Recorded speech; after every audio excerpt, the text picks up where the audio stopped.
La ciudad sin nombre. Un relato de H.P. Lovecraft, 1890-1937.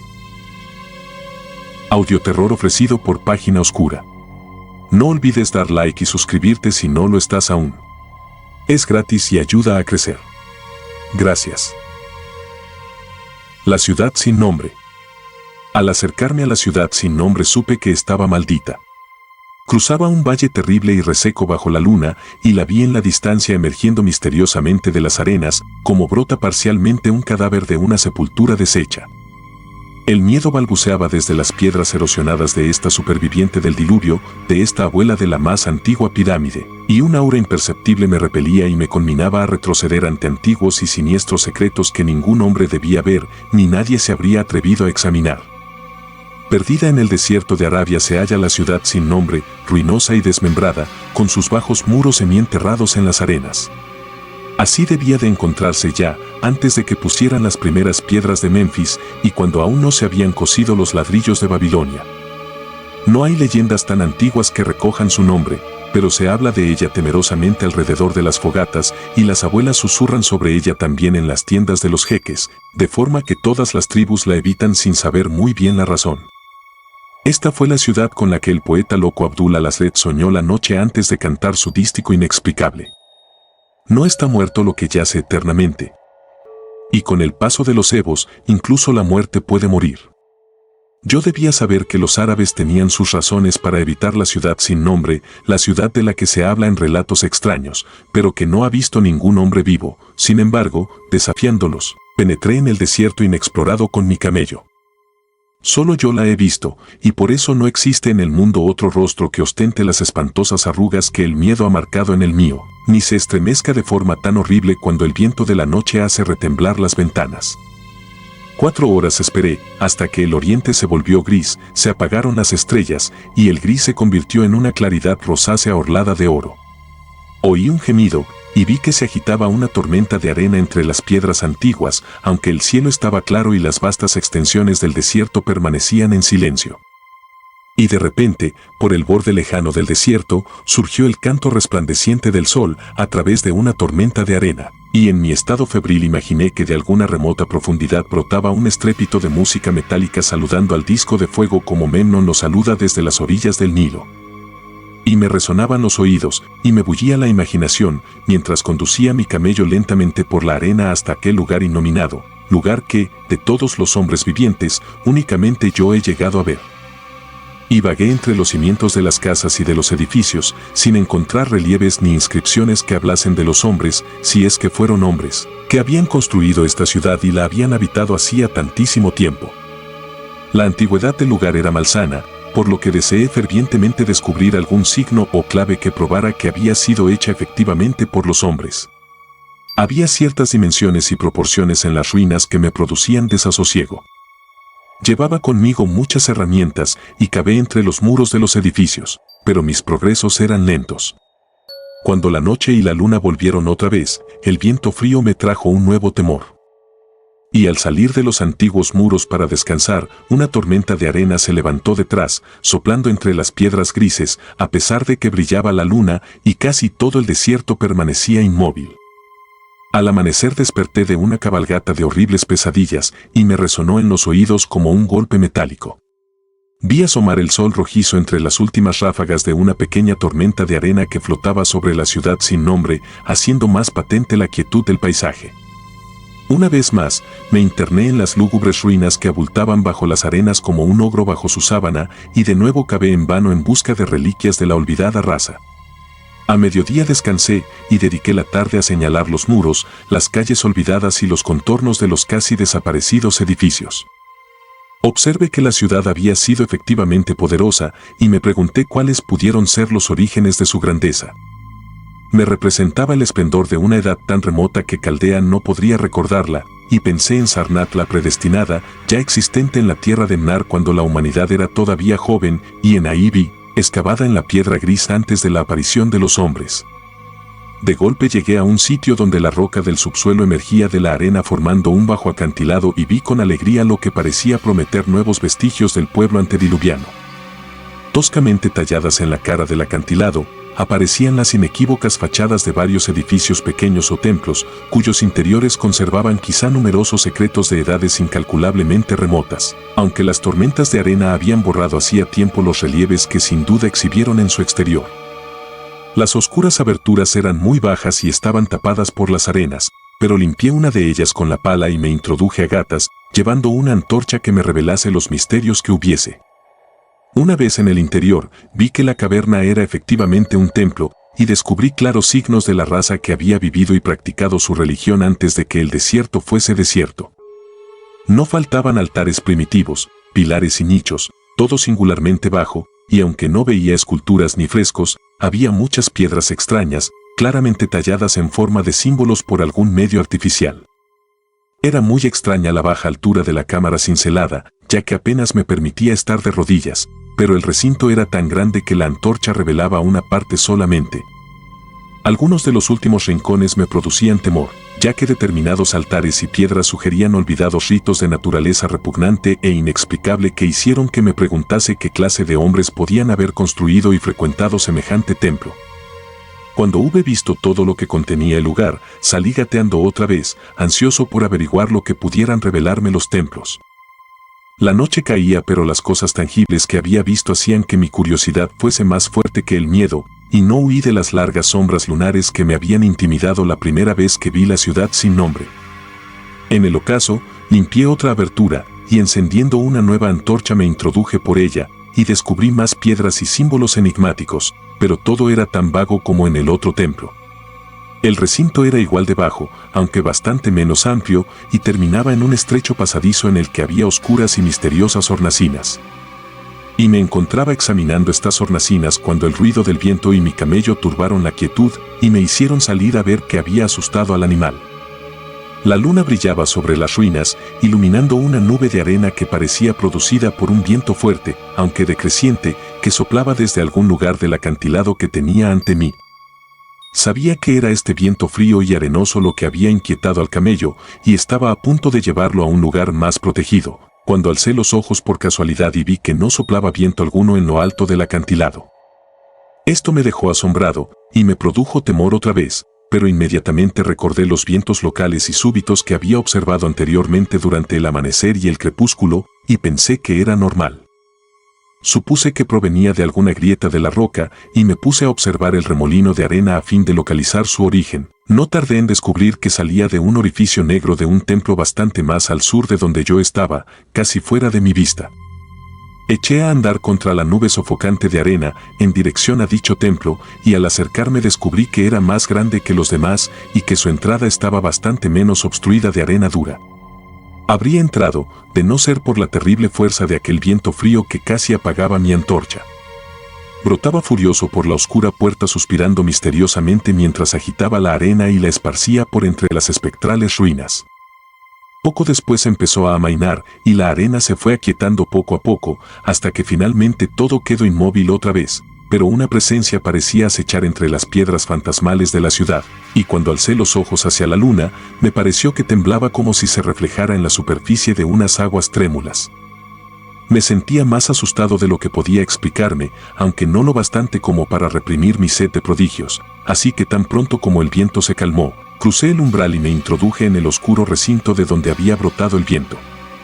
Este templo, como había imaginado desde el exterior, era el más grande de cuantos había visitado hasta el momento. Probablemente era una caverna natural, ya que lo recorrían vientos que procedían de alguna región interior. Aquí podía estar completamente de pie, pero vi que las piedras y los altares eran tan bajos como los de los otros templos.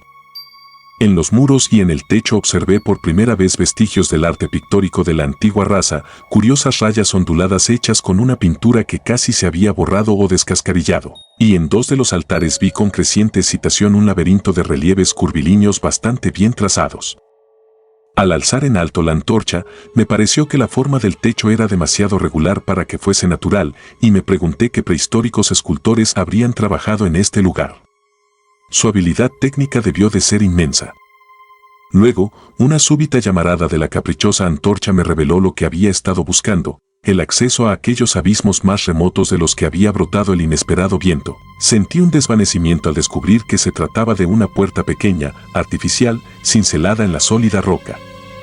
Metí la antorcha por ella y vi un túnel negro de techo bajo y abovedado que se curvaba sobre un tramo descendente de toscos escalones, muy pequeños, numerosos y empinados. Siempre veré esos peldaños en mis sueños, ya que llegué a saber lo que significaban.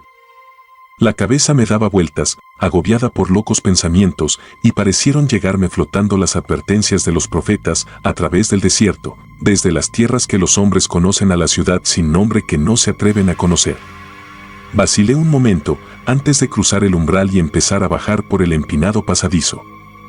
Solo en los terribles desvaríos de la droga o del delirio puede un hombre haber efectuado un descenso como el mío. El estrecho pasadizo bajaba interminable como un pozo espantosamente fantasmal y la antorcha no alcanzaba a iluminar las ignoradas profundidades. Perdí la noción de las horas y olvidé consultar mi reloj, aunque me asusté al pensar en la distancia que debía de estar recorriendo. Había giros y cambios de pendiente. Una de las veces llegué a un corredor largo, bajo y horizontal, donde tuve que arrastrarme por el suelo rocoso con los pies por delante, sosteniendo la antorcha cuanto daba de sí la longitud de mi brazo. No había altura suficiente para permanecer de rodillas. Después, me encontré con otra escalera empinada, y seguí bajando interminablemente mientras mi antorcha se iba debilitando poco a poco, hasta que se apagó. Creo que no me di cuenta en ese momento, porque cuando lo noté, aún la sostenía por encima de mí como si me siguiera alumbrando.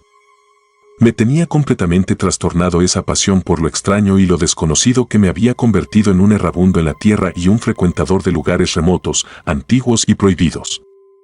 En la oscuridad, me venían al pensamiento súbitos fragmentos de mi amado tesoro de saber demoníaco, frases del árabe loco al-Azred, párrafos de las pesadillas apócrifas de Damasius, y sentencias infames del delirante Image du Monde de Goya de Metz. Repetía citas extrañas y murmuraba cosas sobre Afrasiab y los demonios que bajaban flotando con él por el Oxus. Más tarde, recité una y otra vez la frase de uno de los relatos de Lord Dunsany, la sorda negrura del abismo. En una ocasión en que el descenso se volvió asombrosamente pronunciado, repetí con voz monótona un pasaje de Tomás Moro, hasta que tuve miedo de recitarlo más. Un pozo de tinieblas, negro. Como un caldero de brujas, lleno de drogas lunares en eclipse destiladas. Al inclinarme a mirar si podía bajar el pie por ese abismo, vi, abajo, hasta donde alcanzaba la mirada, negras paredes lisas como el cristal, recién acabadas de pulir. Y con esa negra pez que el trono de la muerte derrama por sus bordes viscosos. El tiempo había dejado de existir cuando mis pies tocaron nuevamente un suelo horizontal y llegué a un recinto más alto que los dos templos anteriores. No podía ponerme a pararme, pero podía enderezarme arrodillado, y en la oscuridad me arrastré y gateé de un lado para otro al azar. Noté que me encontraba en un estrecho pasadizo en cuyas paredes se alineaban numerosos estuches de madera con el frente de cristal. El descubrir en semejante lugar paleozoico y abismal objetos de cristal y madera pulimentada me produjo un estremecimiento, dadas sus posibles implicaciones. Al parecer, los estuches estaban ordenados a lo largo del pasadizo a intervalos regulares y eran oblongos y horizontales, espantosamente parecidos a ataúdes por su forma y tamaño. Cuando traté de mover uno o dos, a fin de examinarlos, descubrí que estaban firmemente sujetos. Comprobé que el pasadizo era largo y seguía adelante con rapidez, emprendiendo una carrera a cuatro patas que habría parecido horrible de haber habido alguien observándome en la oscuridad. De vez en cuando me desplazaba a un lado y a otro para palpar mis alrededores y cerciorarme de que los muros y las filas de estuches seguían todavía. El hombre está tan acostumbrado a pensar visualmente que casi me olvidé de la oscuridad, representándome el interminable corredor monótonamente cubierto de madera y cristal como si lo viese. Y entonces, en un instante de indescriptible emoción, lo vi.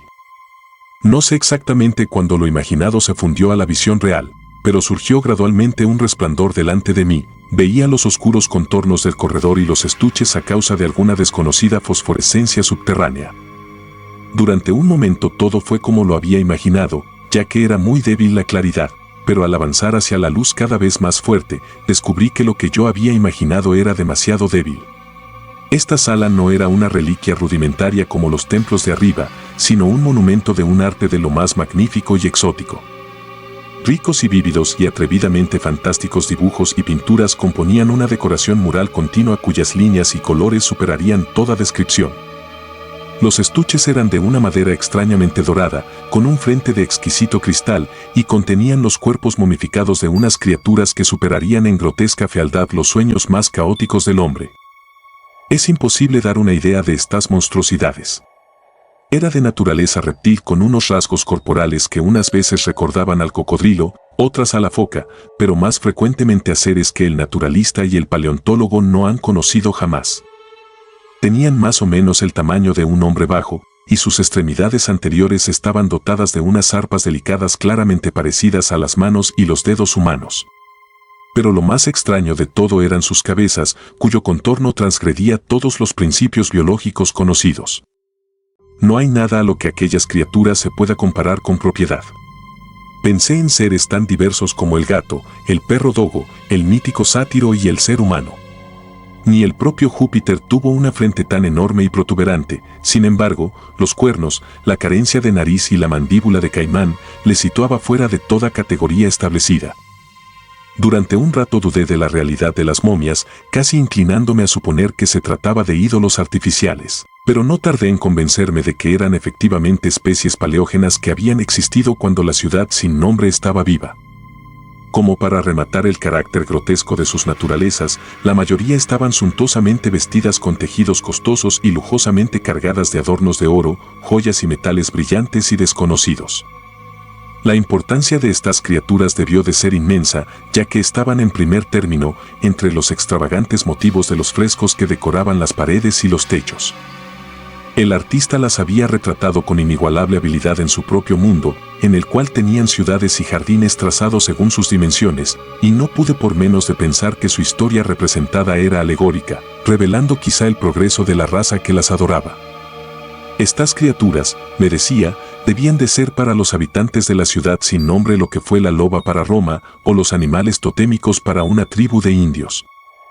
Siguiendo esta teoría, pude descifrar una épica asombrosa de la ciudad sin nombre, la crónica de una poderosa metrópoli costera que gobernó el mundo antes de que África surgiera de las olas, y de sus luchas cuando el mar se retiró y el desierto invadió el fértil valle que la mantenía. Vi sus guerras y sus triunfos, sus tribulaciones y derrotas, y después, su terrible lucha contra el desierto, cuando miles de sus habitantes, representados aquí alegóricamente como grotescos reptiles, se vieron empujados a abrirse camino hacia abajo, excavando la roca de alguna forma prodigiosa, en busca del mundo del que les habían hablado sus profetas. Todo era misteriosamente vívido y realista, y su conexión con el impresionante descenso que yo había efectuado era inequívoco. Incluso reconocía los pasadizos. Al avanzar por el corredor hacia la luz, vi nuevas etapas de la épica, la despedida de la raza que había habitado la ciudad sin nombre y el valle hacía unos 10 millones de años, la raza cuyas almas se negaban a abandonar los escenarios que sus cuerpos habían conocido durante tanto tiempo, en los que se habían asentado como nómadas durante la juventud de la tierra, tallando en la roca virgen aquellos santuarios en los que no habían dejado de practicar sus cultos religiosos. Ahora que había más luz, pude examinar las pinturas con más detenimiento, y recordando que los extraños reptiles debían de representar a los hombres desconocidos, pensé en las costumbres imperantes en la ciudad sin nombre. Había muchas cosas inexplicables.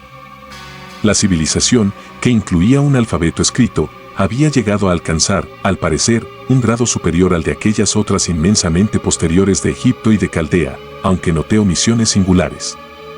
Por ejemplo, no pude descubrir ninguna representación de la muerte o de las costumbres funerarias, salvo en las escenas de guerra, de violencia o de plagas. Así que me preguntaba por qué esta reserva respecto de la muerte natural. Era como si hubiesen abrigado un ideal de inmortalidad como una ilusión esperanzadora.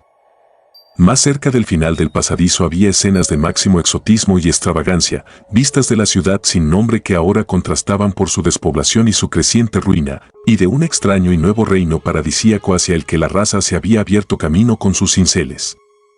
En estas perspectivas, la ciudad y el valle desierto aparecían siempre a la luz de la luna, con un halo dorado flotando sobre los muros derruidos y revelando la espléndida perfección de los tiempos anteriores, espectralmente insinuada por el artista.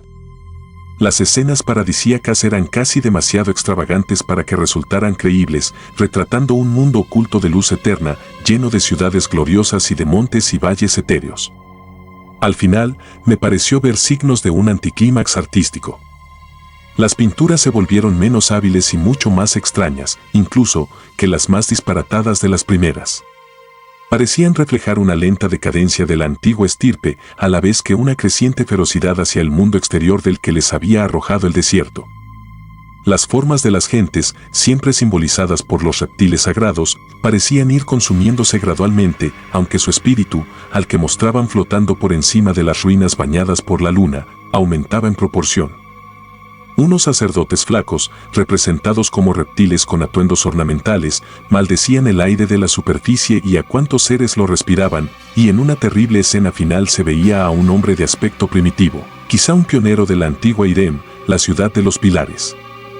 En el momento de ser despedazado por los miembros de la raza anterior.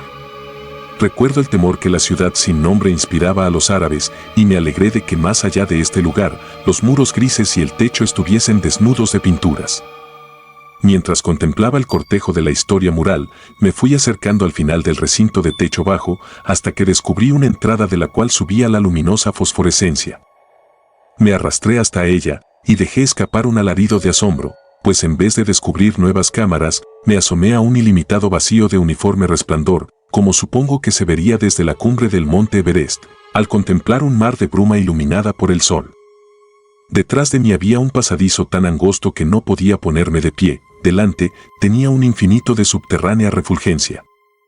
Del pasadizo al abismo descendía un tramo de escaleras, de peldaños pequeños y numerosos, como los de los oscuros pasadizos que había recorrido, aunque unos pies más abajo los ocultaban los vapores luminosos. Abatida contra el muro de la izquierda, había abierta una pesada puerta de bronce, increíblemente gruesa y decorada con fantásticos bajorrelieves, capaz de aislar todo el mundo interior de luz si se cerraba, respecto de las bóvedas y pasadizos de roca. Miré los peldaños, y de momento, me dio miedo descender por ellos. Tiré de la puerta de bronce, pero no pude moverla. Luego me tumbé boca abajo en el suelo de losas, con la mente inflamada en prodigiosas reflexiones que ni siquiera el mortal agotamiento podía disipar.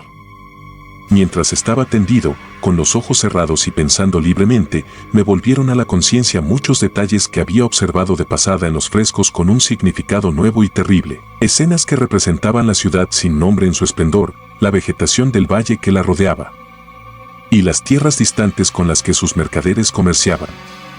La alegoría de las criaturas reptantes me desconcertaba por su universal distinción y me asombraba que se conservase con tanta insistencia en una historia de tal importancia. En los frescos se representaba la ciudad sin nombre guardando la debida proporción con los reptiles. Me preguntaba cuáles serían sus proporciones reales y su magnificencia, y medité un momento sobre determinadas peculiaridades. Me parecía extraña la poca altura de los templos primordiales y del corredor del subsuelo, tallado indudablemente por deferencia a las deidades reptiles que ellos adoraban, aunque, evidentemente, obligaban a los adoradores a reptar. Quizá los mismos ritos comportaban esta imitación de las criaturas adoradas. Sin embargo, ninguna teoría religiosa podía explicar por qué los pasadizos horizontales que se intercalaban en ese espantoso descenso eran tan bajos como los templos, o más, puesto que no era posible permanecer siquiera de rodillas. Al pensar en las criaturas reptiles, cuyos espantosos cuerpos momificados tenía tan cerca de mí, sentí un nuevo sobresalto de terror. Las asociaciones de la mente son muy extrañas, y me encogí ante la idea de que, salvo el pobre hombre primitivo despedazado de la última pintura, la mía era la única forma humana, en medio de las numerosas reliquias y símbolos de vida primordial. Pero en mi errabunda existencia, el asombro siempre se imponía a mis temores, pues el abismo luminoso y lo que podía contener planteaban un problema valiosísimo para el más grande explorador. No me cabía duda de que al pie de aquella escalera de peldaños pequeños había un mundo extraño y misterioso, y esperaba encontrar allí los recuerdos humanos que las pinturas del corredor no me habían podido ofrecer.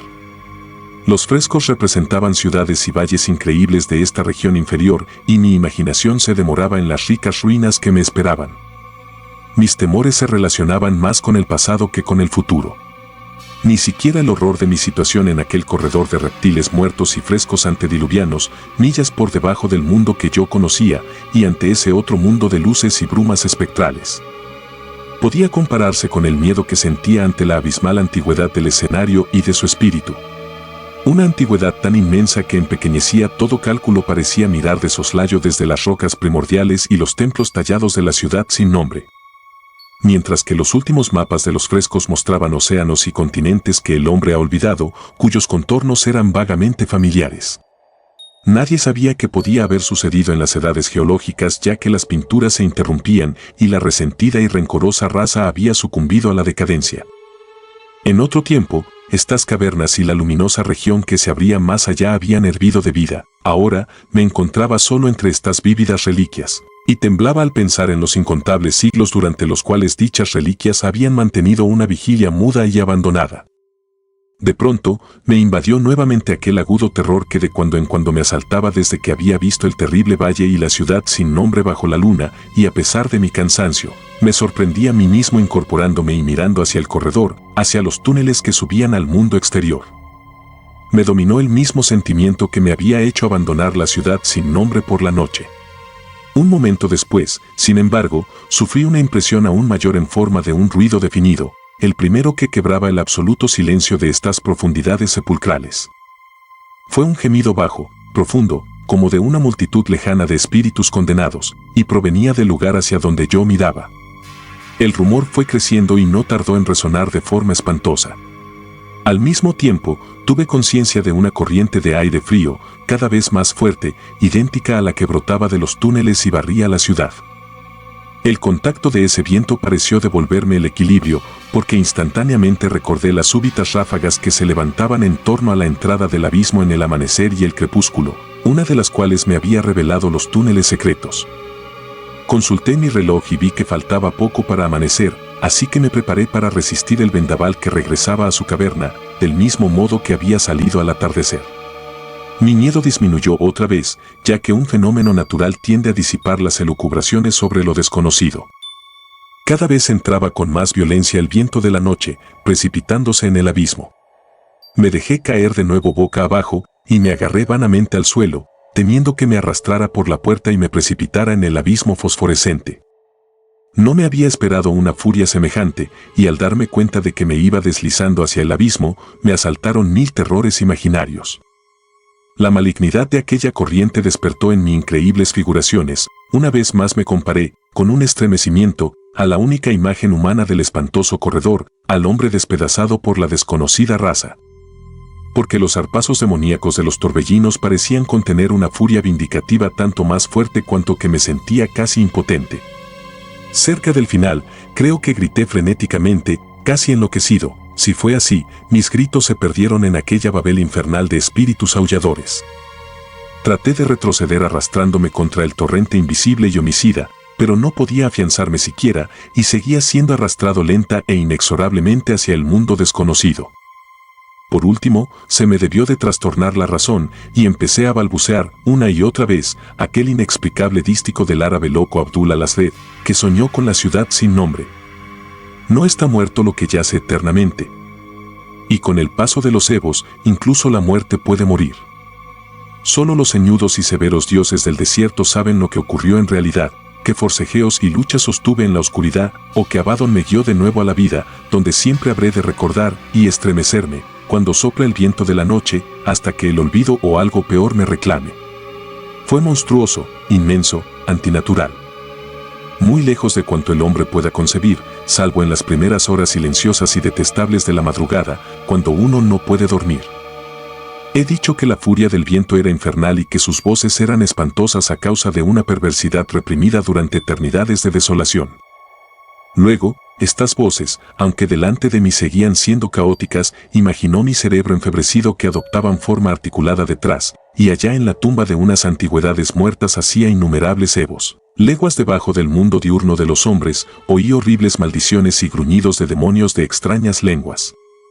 Al volverme, vi recortarse contra el éter luminoso del abismo lo que no podía verse en la oscuridad del corredor, una horda pesadillesca de seres que se precipitaban, de demonios semitransparentes distorsionados por el odio, grotescamente ataviados y pertenecientes a una raza que nadie habría podido confundir. La de las criaturas reptiles de la ciudad sin nombre. Cuando se calmó el viento, me envolvió la negrura más absoluta de las entrañas de la tierra, porque detrás de la última de las criaturas, la gran puerta de bronce se cerró de golpe con un estruendo ensordecedor de música metálica cuyos ecos ascendieron hasta el mundo distante para saludar al sol naciente. Como lo saluda Memnón desde las orillas del Nilo.